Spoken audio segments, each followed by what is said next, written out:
যোৱা এক মাহৰ ভিতৰত যুৱ কংগ্ৰেছৰ লগত কিছু কাম মই কৰিবলৈ সক্ষম হৈছোঁ বা তেওঁলোকৰ কাম ওচৰৰ পৰা চাবলৈ সক্ষম হৈছোঁ। প্ৰথমতে যিদৰে যুৱ কংগ্ৰেছৰ টীম বৰাকভেলী, হাইলাকান্দি, কৰিমগঞ্জত বানপানীৰ সময়ত মানুহক ৰিলিফ দিলে মই সেইখিনিও কাম চালোঁ। আৰু যিদৰে অলপ দিন আগতে ONGCত যেতিয়া ব্ল' আউট হ'ল আৰু স্থানীয় মানুহৰ যথেষ্ট ক্ষতি হ'ল, সেই সময়তো যুৱ কংগ্ৰেছে কেনেদৰে স্থানীয় মানুহৰ ওচৰত গৈ তেওঁলোকক সাহস প্ৰদান কৰিলে মই সেইখিনি কাম মই চাবলৈ সুবিধা পাইছোঁ। আৰু সঁচাকৈ ক'বলৈ হ'লে মই আমাৰ অসম ৰাজ্যিক যুৱ কংগ্ৰেছৰ টীম তেওঁলোকৰ কামৰ ওপৰত যদি জমাটো আৰু উবৰ দৰে যদি ষ্টাৰ ৰেটিং দিব লাগে তো মই 5টা ষ্টাৰৰ ভিতৰত মই 4.5 মই দিম। এতিয়া নিশ্চয় আমাৰ কংগ্ৰেছৰ এটা অভ্যাস যে কিমান পালোঁ আমি নেদেখোঁ, কি নাপালোঁ এইটো বেছি দেখা পাওঁ। এতিয়া বহুতে ক'লে ভাবিব এই 0.5টো কিয় নাপালোঁ, 5.15 পাব লাগিছে, 5 কিয় নাপালোঁ। এই 0.5 নোপোৱা কাৰণটো হৈছে যে এতিয়াও বহুতখিনি কাম কৰিবলগীয়া আছে। আমাৰ হাতত বেছি দিন নাই, বেছি সময় নাই। মাত্ৰ 9-10 মাহ পিছত অসমত বিধানসভা নিৰ্বাচন। আৰু সেইকাৰণে যদি আজি তাৰিখত আমি চাওঁ যে এই 9-10 মাহ ভিতৰত কিমানখিনি কাম কৰিবলগীয়া আছে, সংগঠনৰ ক্ষেত্ৰত, আন্দোলনৰ ক্ষেত্ৰত, প্ৰচাৰৰ ক্ষেত্ৰত, তেতিয়াহ'লে বহুতখিনি কাম কৰিবলগীয়া আছে। আৰু 9-10 মাহ এক প্ৰকাৰ চাবলৈ হ'লে বেছি সময় নহয়। আৰু সেইকাৰণে যদি তোমালোকে আগন্তুক দিনত বিধানসভা নিৰ্বাচনত যদি প্ৰাৰ্থিত্ব ল'বলৈ বিচৰা তেতিয়াহ'লে নিজৰ নিজৰ সমষ্টিৰ ভিতৰত যুৱ কংগ্ৰেছটো জড়িত। যিসকলে পৰৱৰ্তী দিনত MLA এস্পিৰেণ্ট, টিকেট এস্পিৰেণ্ট, মই তেওঁলোকক অনুৰোধ কৰিছোঁ যে মোক এপ্লিকেশ্যন দিয়াৰ আগত নিজৰ সমষ্টি নিজৰ যুৱ কংগ্ৰেছটো মজবুত কৰা। যদি তোমালোকে মজবুত কৰিব পাৰা, যদি তোমালোকৰ সংগঠন তাত ভাল, ব্লক যুৱ কংগ্ৰেছ আছে, বিভিন্ন সময়ত এছেম্বলি যুৱ কংগ্ৰেছে ভালদৰে কাম কৰিছে, ৰাইজৰ মাজত সোমাইছে, ৰাইজৰ বিষয়বোৰ উত্থাপন কৰিছে, তেতিয়া তোমালোকৰ হৈ মই দিল্লী গৈ মাত মাতিম। তোমালোকৰ হৈ মই দিল্লীত গৈ মাত মাতিম।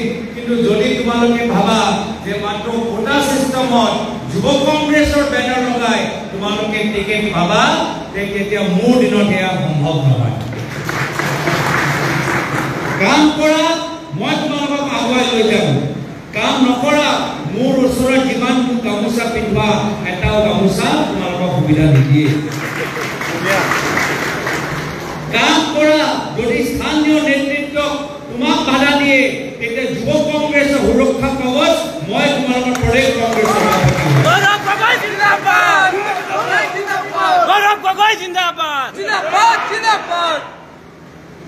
আজি আমাৰ মঞ্চত বহি থকা বহুত আমাৰ জ্যেষ্ঠসকল আছে আৰু তেওঁলোকে আমাক যথেষ্ট পৰামৰ্শ দি থাকে আৰু তেওঁলোকৰ পৰামৰ্শ যথেষ্ট গুৰুত্বপূৰ্ণ।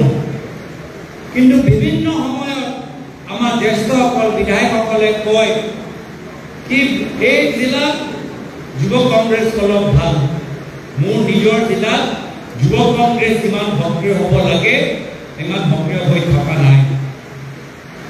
আমি অনুভৱ কৰিছোঁ, আমি বেলেগ জিলাত চাওঁ, আমি দেখা পাওঁ যে তেওঁলোকৰ কামবোৰ বহুত ভাল। নিজৰ ব্লকৰ ভিতৰত চাওঁ, আমাৰ ব্লকৰ ভিতৰত আমাৰ কামখিনি ইমান ভাল নহয়। আকৌ আমি দুখ দিওঁ, আমাৰ কিছু নেতাসকলে দুখ দিয়ে যে যুৱ কংগ্ৰেছে সক্ৰিয় হোৱা নাই।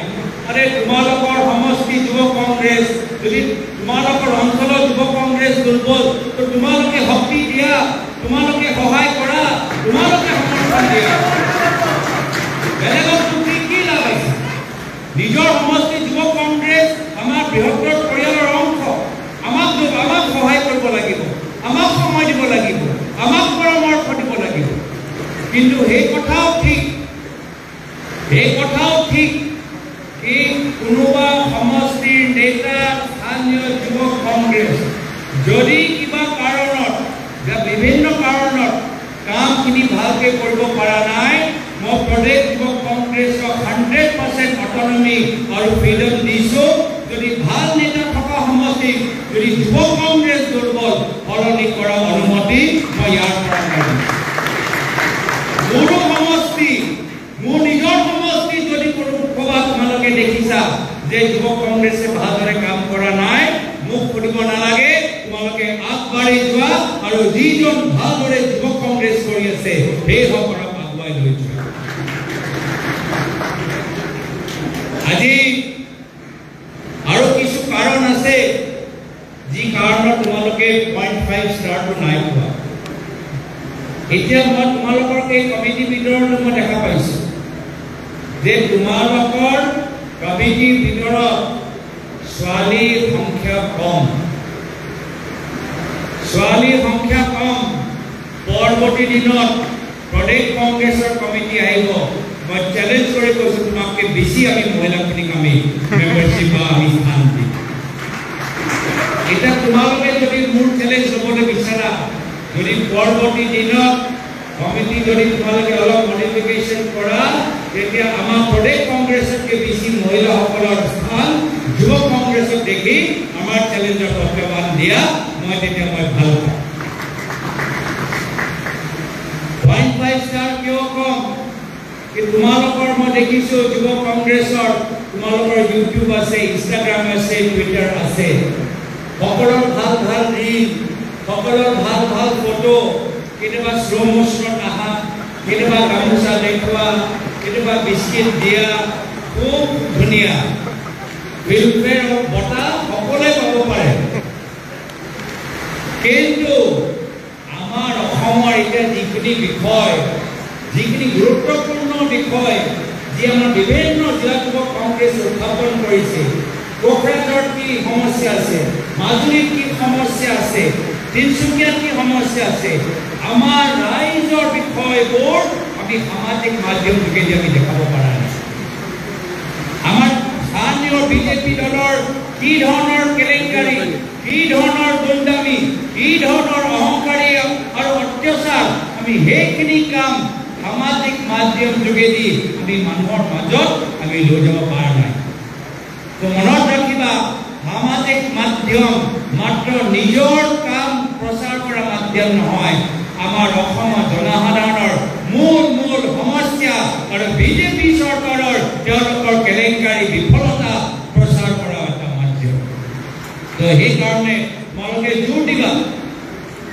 যে আজি কেনেদৰে যোৰহাটত বিজেপি দলৰ নেতা গুণ্ডামি চলি আছে আমি সকলোৱে আজি দেখা পাইছোঁ যে আজি চৰকাৰী আঁচনিৰ তালিকা এতিয়া অসমৰ জনসাধাৰণ নহয় এতিয়া বিজেপি চৰকাৰৰ মন্ত্ৰী আৰু বিধায়কৰ পৰিবাৰ এতিয়া সোমাই আছে এয়া হ'ল তেওঁলোকৰ ডাবল ইঞ্জিন যে কৈ থাকে কেন্দ্ৰত বিজেপি ৰাজ্যত বিজেপি হয় তোমালোকৰ ডাবল ইঞ্জিন চৰকাৰ আছে কিন্তু এই ডাবল ইঞ্জিন চৰকাৰ লৈ তোমালোকে দুখীয়া মহিলাক 1000 টকা লোৱা আৰু তোমালোকৰ ঘৰৰ পৰিবাৰে 50 লাখ টকা তোমালোকে চৰকাৰী আঁচনি পৰা পাইছে তো এইখিনি বিষয়বোৰ কোনে উত্থাপন কৰে আজি আমি যুৱ কংগ্ৰেছ কৰিছোঁ সংগঠন কৰিছোঁ পঞ্চায়ত বা বিধানমন্ত্ৰী কেইটামান লাগে নিশ্চয় সংগঠনৰ ভিতৰত আৰু প্ৰাথমিকতা লাগে গুৰুত্ব লাগে মৰম লাগে নিশ্চয় কিন্তু আটাইতকৈ গুৰুত্বপূৰ্ণ হৈছে যে আমি নিজৰ জিলা সমস্যাবোৰ উত্থাপন আমি যুৱ কংগ্ৰেছৰ মঞ্চৰ পৰা আমি কিমান বাৰ উঠাইছোঁ আৰু এইটো প্ৰদেশ কংগ্ৰেছক নিয়ন্ত্ৰণ কৰিব লাগিব সেইখিনি কথা আমাৰ যুৱ কংগ্ৰেছ আৰু প্ৰদেশ কংগ্ৰেছৰ মাজত আমাৰ অলপ মিলন হ'ব লাগিব কোঅৰ্ডিনেশ্যন হ'ব লাগিব এতিয়া আমাৰ কোকৰাঝাৰ বা বিটিআৰ অঞ্চলৰ যুৱকজনে ক'লে যে কেনেদৰে এখন বিজেপি চৰকাৰ বিটিআৰ মানুহক চুক্তি দিয়াৰ পিছত চুক্তি যিখিনি কথা কৈছে তেওঁলোকে পালন কৰা নাই। এতিয়াও আমাৰ মিচিং জনগোষ্ঠীৰ ল'ৰাটোৱে ক'লে যে মিচিং কাউন্সিলৰ নিৰ্বাচন আজি তাৰিখত ফলত হৈ গৈছে। অলপ দিন আগতে ৰৌজিদান কীৰ্তি ডাঙৰীয়ানী প্ৰাঞ্জল ভাটপাৰ ডাঙৰীয়া তেওঁলোকে সংবাদ মেল যোগেদি মানুহক অৱগত কৰাইছিল যে এতিয়াও বাগানৰ ভিতৰত যুৱকখিনি কেনেদৰে স্কলাৰশ্বিপবোৰ পোৱা নাই বা ডি ৱেলফেয়াৰ সুবিধাবোৰ পোৱা নাই। এতিয়াও মৰণৰ মতক যুৱক কংগ্ৰেছৰ ল'ৰাবোৰ কৈছে যে ক'ত গ'ল আমাৰ জনগোষ্ঠীৰ আমাৰ জনজাতিকৰণ, ক'ত ৰাজবংশী ল'ৰাবোৰে কৈছে ক'ত গ'ল আমাৰ জনগোষ্ঠীৰ জনজাতিকৰণ। তো এয়া হ'ল আমাৰ মূল বিষয়বোৰ, আৰু সেইকাৰণে এই মূল বিষয়ৰ ওপৰত যদি যুৱক কংগ্ৰেছ, মহিলা কংগ্ৰেছ, প্ৰদেশ কংগ্ৰেছ যদি আমি সকলোৱে মিলিজুলি মাত নামাতো তেতিয়া আমি এই বিষয়বোৰ ৰাইজৰ মাজত যিদৰে লৈ যাব লাগে আমি বিফল হ'ম। সেইকাৰণে অলপ ভাল লাগিছে যে সেইদিনা মহিলা কংগ্ৰেছে তেওঁলোকে শিৱসাগৰত গৈ তেওঁলোকে ধৰ্ণা দিছে, যুৱ কংগ্ৰেছ ধৰ্ণা দিছে, লখিমপুৰৰ নলবাৰীত জিলা কংগ্ৰেছে ধৰ্ণা দিছে। আপোনালোকৰ এইখিনি কাম কৰাৰ পিছতহে বাতৰিত ওলাইছে, বাতৰিত ওলোৱাৰ পিছতহে ৰাইজৰ মাজত ওলাইছে যে কেনেদৰে বিজেপিয়ে কেলেংকাৰী বা ভুল কৰি গৈছে। সেইকাৰণে মই কৈছোঁ যে বিভিন্ন জিলাত প্ৰত্যেক দিন মই ৰিপৰ্ট পাই আছোঁ যে যোৰহাট হওক, শিৱসাগৰ হওক, বঙাইগাঁও হওক, গুৱাহাটী হওক, কেনেদৰে বিজেপিয়ে সাধাৰণ মানুহবোৰ লগত অত্যাচাৰ কৰি আছে। কিন্তু প্ৰত্যেকবোৰ বিষয় আমি কেন্দ্ৰভাৱে আমি উত্থাপন কৰিব নোৱাৰোঁ, কিন্তু জিলা পৰ্যায়ত তোমালোকে উত্থাপন কৰিব পাৰা। পৰৱৰ্তী দিনত ময়ো যদি কিবা ইনফৰমেশ্যন পাওঁ মই তোমালোকক পঠাই দিম কি যোৱা কাৰ্যক্ৰমৰ ভিতৰত এইখিনি বিষয় লৈ এই বস্তুখিনি তোমালোকে মাত মাতা, যোৱা তোমালোকে চিৰাপুৰত সোমোৱা, যোৱা তোমালোকে শোণিতপুৰত সোমোৱা, তেতিয়াহে গৈ ৰাইজে গম পাব যে এইবাৰ নিৰ্বাচনী ৰণত কংগ্ৰেছে যুঁজ দিব, এইবাৰ যুঁজ এখন হ'ব। আৰু সেইকাৰণে মই বাৰম্বাৰ যুঁজৰ কথা কিয় কওঁ, যিহেতু বিজেপিয়ে বহি নাথাকে, বিজেপিয়ে অত্যাচাৰ কৰিব, বিজেপিয়ে অন্যায় কৰিব, আমাৰ যুৱ কংগ্ৰেছৰ ওপৰত ভুৱা কেছ লগাব, কিছু যুৱ কংগ্ৰেছৰ ঘৰত তেওঁলোকে পুলিচ পঠাব, কিছু যুৱ কংগ্ৰেছক তেওঁলোকৰ বা ৰাজ্যৰ মন্ত্ৰী যোগেদি ফোন কৰিব, কিছু যুৱ কংগ্ৰেছক পইচা লোভ দিব, কিছু যুৱ কংগ্ৰেছৰ ভাই ককায়েকৰ তেওঁলোকৰ কামৰ ওপৰত বাধা দিব। এনেধৰণৰ বিভিন্ন ঘাত প্ৰতিঘাত তোমালোকৰ ওপৰত আহিবলৈ গৈ আছে, আমালোকৰ ওপৰত আহিবলৈ গৈ আছে। আৰু সেইকাৰণে মই বাৰম্বাৰ কৈছোঁ যে যদি এই বিজেপি দলৰ ঘাত প্ৰতিঘাত প্ৰলোভন নিয়চি যদি আগবাঢ়ি যাব লাগে তেতিয়া আমাক হ'ব লাগিব কট্টৰ কংগ্ৰেছী, তেতিয়া আমাক হ'ব লাগিব প্ৰকৃত কংগ্ৰেছী। ইয়াক বলিদানৰ বাবে আমি সাজু হৈ থাকিব লাগিব, যুঁজৰ বাবে আমি সাজু হৈ থাকিব লাগিব। আমি সাজু হৈ থাকিমনে? আমি সাজু হৈ থাকিমনে? আমি ত্যাগ কৰিমনে? আমি বলিদান দিমনে? আমি কষ্ট কৰিমনে? এতিয়া মাত্ৰ আজিৰ পৰা অহা বছৰ এপ্ৰিললৈকে এই সাহস তোমালোকে ধৰি ৰাখা, আৰু তোমালোকে চাবা পৰৱৰ্তী দিনত দিছপুৰত কংগ্ৰেছৰ নেতৃত্বৰ চৰকাৰ মাত্ৰ ধৰি ৰাখা। এই স্পিৰিট, এই সাহস, এই অনুশাসন, এই দলৰ প্ৰতি এই মৰম, এই শ্ৰদ্ধা, এই আবেগ তোমালোকে ধৰি ৰাখা। তোমাতকৈ দুগুণ বেছি কষ্ট কৰিবলৈ আজি মই প্ৰস্তুত হৈ আছোঁ, তোমাতকৈ দুগুণ বেছি কষ্ট কৰিবলৈ আজি মই সাজু হৈ আছোঁ। কিন্তু ময়ো নিজৰ কামখিনি অকলশৰীয়া কৰিব নোৱাৰোঁ, ময়ো নিজৰ লগত কিছু আমাক সতীৰ্থ লাগিব, বন্ধু লাগিব, সহায় লাগিব। তোমালোকে আমাক সহায় কৰিবানে? সহায় কৰিবানে? সহায় কৰিবানে? তোমালোকে যুৱ কংগ্ৰেছৰ বন্ধুসকল আজিৰ পৰা তোমালোকে কাম কৰি যোৱা। 10 মাহ আছে, এদিনো আমি জিৰণি ল'ব নোৱাৰোঁ। যদি আমি 5-6 দিন যদি আমি বহি থাকোঁ, যদি 5-6 দিন, 1 সপ্তাহ, 10 দিন যদি আমি কংগ্ৰেছ কৰা নাই, বেলেগ কিবা ব্যক্তিগত কাম আমি কৰি আছো, তেতিয়া আমি এই নিজৰ দলটো ক্ষতি কৰি আছো, তেতিয়া আমি নিজৰ পদটো আমি ক্ষতি কৰি আছো, তেতিয়াহ'লে আমি নিজৰ দায়িত্ব এই দায়িত্বৰ প্ৰতি আমি দায়বদ্ধতা আমি ধৰি ৰখা নাই। সেইকাৰণে মই কৈছো, যদি আমি আগবাঢ়ি যাওঁ, এতিয়াৰ পৰাই বিজেপি আজি তেওঁলোকৰ পৃষ্ঠভাগবোৰ আমি গম পাই গৈছো যে তেওঁলোকে ঠগ হৈছে। এতিয়া মন্ত্ৰীৰ কথাবোৰ শুনক, মুখ্যমন্ত্ৰীৰ কথাবোৰ শুনক, তেওঁলোকে গম পোৱা নাই যে কংগ্ৰেছৰ নতুনে উত্থান লৈ কেনেদৰে তেওঁলোকে প্ৰত্যুত্তৰ দিব পাৰে, আজি তেওঁলোকে গম পোৱা নাই। সেইকাৰণে তেওঁলোকৰ মুখখনৰ পৰা আবোৰ তাবোৰ কথাবোৰ ওলাই আছে। তেওঁলোকৰ কথা, তেওঁলোকৰ ব্যৱহাৰ সেইটোৱে প্ৰমাণ যে কংগ্ৰেছ আগতকে আৰু বেছি শক্তিশালী হৈ গৈ আছে। সেইকাৰণে মই বিশেষ আৰু দীঘলে ক'বলৈ বিচৰা নাই, বহুতখিনি কাম কৰিবলগীয়া আছে। কিন্তু আজি মই পুনৰবাৰ দুই-তিনি যে মোৰ পৰামৰ্শ, সেই পৰামৰ্শ মই দোহাৰিবলৈ বিচাৰিছো। সময় অভাৱ, কষ্ট আমাৰ কৰিব লাগিব। যুৱক কংগ্ৰেছ আজি 1 মাহৰ ভিতৰত তোমালোকে যুৱক কংগ্ৰেছ অহা 1 মাহৰ ভিতৰত য'ত তোমাৰ জিলা ব্লকত তোমালোকৰ অভাৱখিনি আছে, যিকোনো প্ৰকাৰে তোমালোকে সেই অভাৱ তোমালোকে পূৰণ কৰিব লাগিব। তোমালোকে 1 মাহৰ ভিতৰত তোমালোকে নিজৰ বেছটো বনাই লোৱা, নিজৰ আধাৰশিলাটো সৃষ্টি কৰা, আৰু পৰৱৰ্তী দিনত সুন্দৰকৈ এটা যুৱক কংগ্ৰেছৰ ঘৰ তোমালোকে নিৰ্মাণ কৰা। কিন্তু এই ঘৰৰ ভিতৰত সকলৰ স্থান থাকিব লাগিব, মহিলাৰ স্থান থাকিব লাগিব, অনুসূচিত জাতিৰ স্থান থাকিব লাগিব, অনুসূচিত জনজাতিৰ স্থান থাকিব লাগিব, ভাষিক সংখ্যালঘু উজনি, নামনি, ব্ৰহ্মপুত্ৰ, বাৰাক, কাৰ্বি, বড়ো সকলৰ স্থান তোমালোকে নিৰ্মাণিত এই যুৱক কংগ্ৰেছৰ ঘৰত থাকিব লাগিব। আৰু চতুৰ্থ কথা হ'ল যে স্থানীয় জিলাৰ বিষয়ৰ ওপৰত জোৰ দিয়া। যদি তোমালোকৰ বাতৰি যদি দেখা পোৱা যে আজি নিজৰ ঘৰৰ সমষ্টিলৈ কিবা এটা বিষয় উত্থাপন হৈছে, সেই বিষয়লৈ তোমালোকে মাত মাতিব যাবই লাগিব।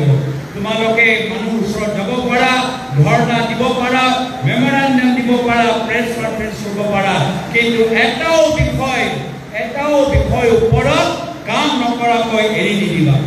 এটাও বিষয়ৰ ওপৰত কাম নকৰাকৈ এৰি নিদিবা। যিয়ে হওক, পোষ্ট হওক, প্ৰেছ কনফাৰেন্স হওক, ধৰ্ণা হওক,